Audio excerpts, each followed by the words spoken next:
This thing is less than or equal to number of known dividends.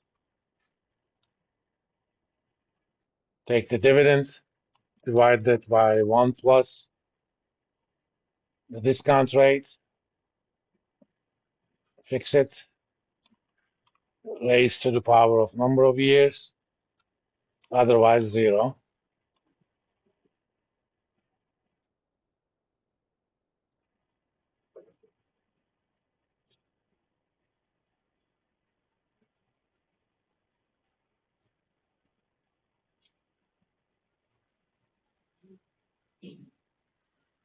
This was only 4 years.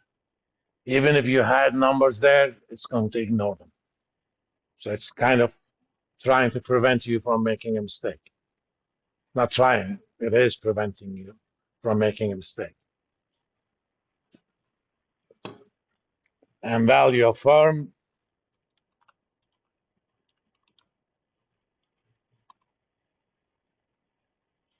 oh, I haven't added them up.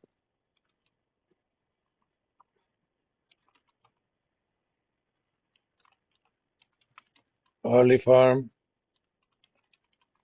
now is equal to sum of all these present values.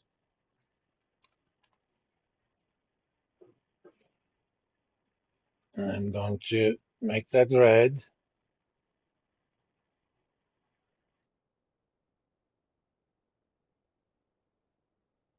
Bold. No. And finally,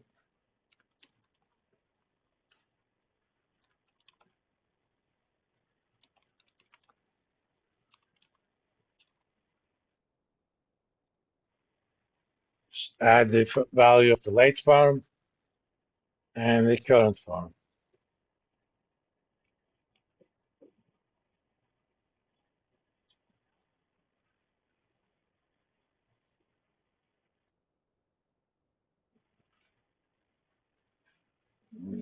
I'll use turquoise on that. All right. Actually, light yellow looks a little bit better on turquoise. We just valued the firm. Suppose I had known 6 years worth of stuff. Done. In fact, you can use this to make all sorts of calculations. Let's call this two-stage model.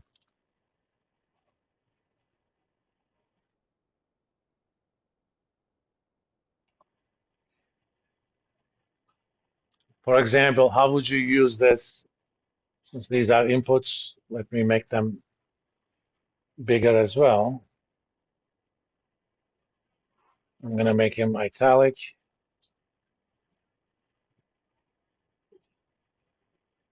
Some digits to these. All right.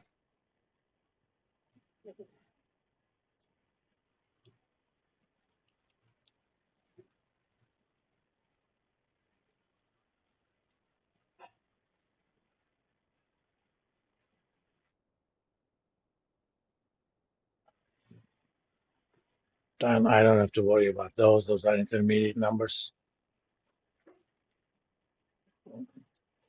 Suppose I wanted to use this for a constant growth model or zero growth model.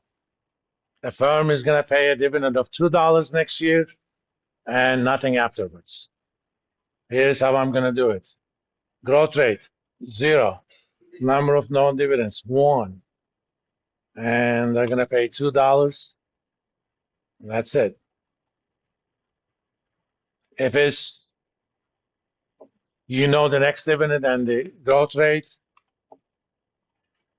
done. You can get rid of those or don't. That's up to you. All you need to know is you have to enter numbers to the green ones. Oh, another one. Suppose a lot of tech companies don't pay any dividends. So the so-called dividend growth model is completely useless for those companies. But what if you know, or you could forecast that they're going to start paying dividends 9 years from now or 10 years from now? Okay. Or they're going to pay their first dividend 9 years from now, 10 years from now. Okay. And you know that dividend is going to be $3 in a sense. And after that, they're going to grow at 5%. I know 10 years of dividends.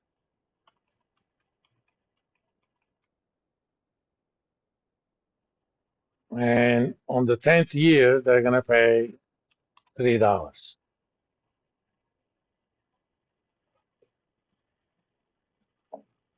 You calculated the value of the firm because that two-stage model encompasses all of it. I mean, let's do some problems from the quiz that I haven't even posted yet, but at some point I shall.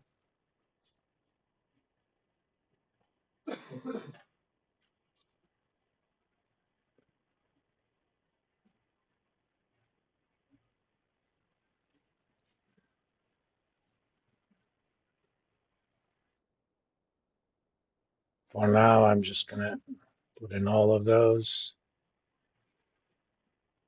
Since I'm not a student, I can see it.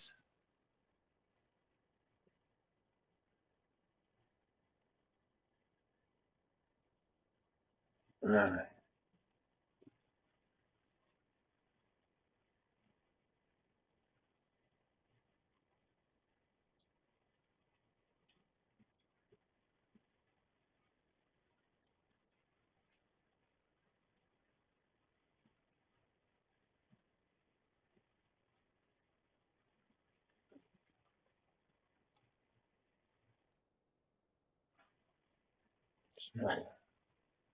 It's my eyes, otherwise.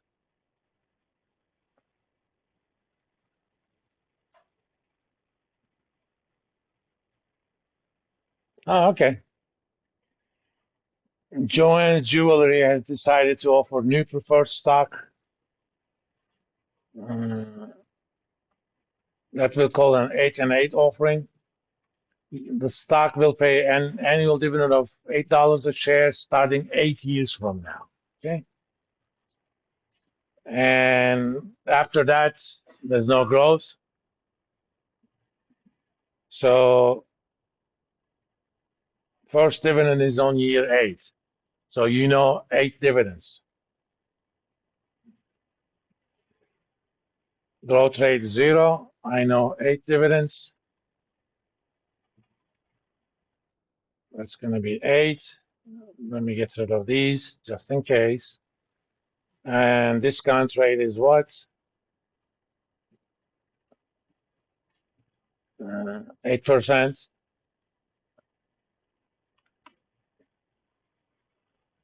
That's the value of that stock.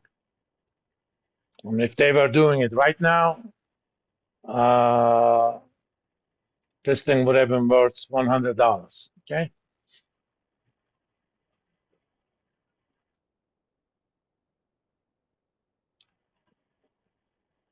Or close to it. Oh, yeah, it is $100. This is a firm that's pays a constant dividend of $8 starting next year. But if you have to wait 8 years, all you have to do is, I already have it there. Done. That's the power of this template. And we can do all sorts of problems with it. For example, let's do another problem with it.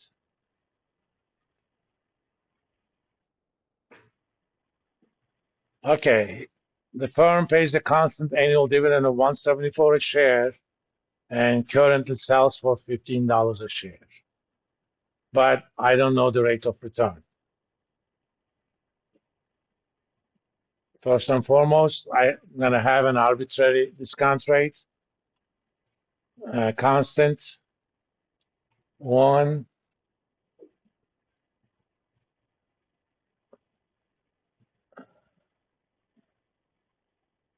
174.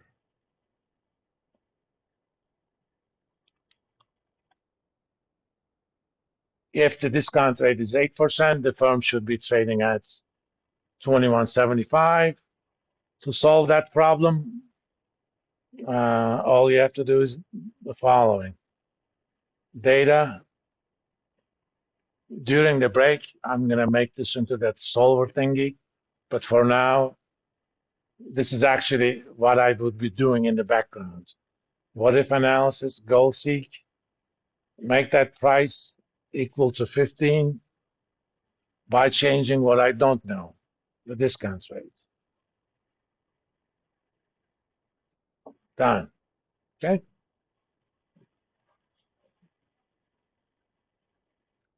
Let's solve another problem. The common stock selling for 29 share and has a 17% rate of return. Growth rate of the dividends is 12%. What is the amount of next dividend? Rate of return is actually, we'll talk about those after we come back. Oh, let's do this. We know the annual dividend, we know the price, we know the required return. What is the growth rate? Again, discount rate 11, 75 cents for dividends.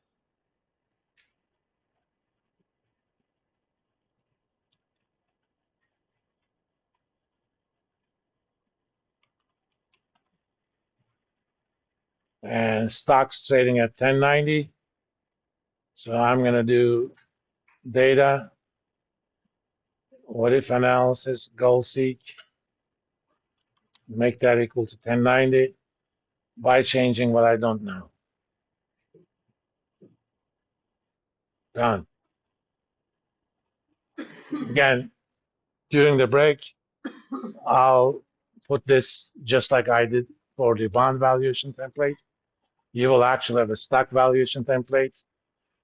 When, in the setup mode, it'll calculate a value. In the solver mode, it's going to calculate what you don't know given the price, just like you did for bonds.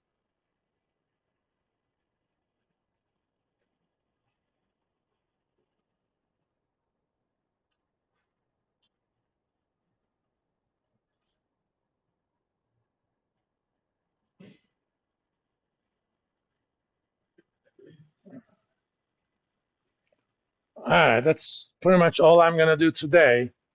After we come back, we're going to talk about some of the peculiarities of stock markets, how things are traded, how things are quoted, a little bit of corporate governance.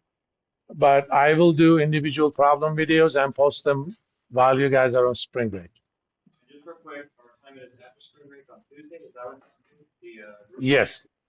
I'm going to post that actually this afternoon. If you want to do it during the break, you're fine. Otherwise, it's going to be due Wednesday after spring break. Yes, Christina. Or we can do it Thursday. Up to you guys. I'm not married to it. It is a group effort. It is a group effort. And in fact, it's going to be marked as a group submission. And only one of you is going to submit it. The grades are going to apply to all this group. But I will have a little survey after you have done. I want you to report to me anonymously anybody who has not contributed to it. All right? Have a great break. Don't look at anything. I know I'm not going to. I'll do some work, but building those templates is fun for me. In fact, I may send that to Journal of Financial Education.